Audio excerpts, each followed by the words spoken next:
পৃথিবীতে কোন নবী অলস ছিলেন? সব নবী কর্মঠ ছিলেন। বিষ্ণু ইসা ইসলাম বললেন, মা বাআসাল্লাহু নাবিয়্যান ইল্লা রাআল গানাম। এই পৃথিবীতে এমন কোন নবী নাই যেই নবী বকরি চড়ায় নাই।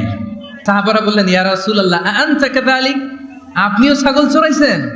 বিষ্ণু ইসা ইসলাম বললেন, না, আমিও ছাগল চড়িয়েছি। ওয়া ইন্নী আরআহা আলা কারারাইতি আহলি মক্কা, আমি তো মক্কাবাসীদের অল্প কিছু পয়সার বিনিময়ে তাদের ছাগলগুলোকে চড়িয়ে দিতাম।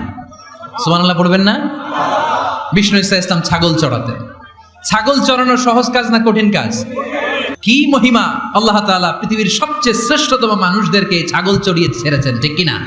মা বাআসাল্লাহু নাবিয়্যান ইল্লা রাআল গানাম। এই পৃথিবীতে এমন কোন নবী ছিল না যে নবীরা ছাগল চড়ায় নাই। আল্লাহ বুঝাতে চাইলেন ছাগল চড়ানো অনেক কষ্টের কাজ, অনেক ধৈর্যের প্রয়োজন। এখন নবীরা তোমরা ছাগল চড়াও, কিছুদিন পর ছাগলের চেয়েও টেরা জাতি মানুষ চড়াইতে হবে। মানুষের মধ্যেও টেরা আছে না নাই?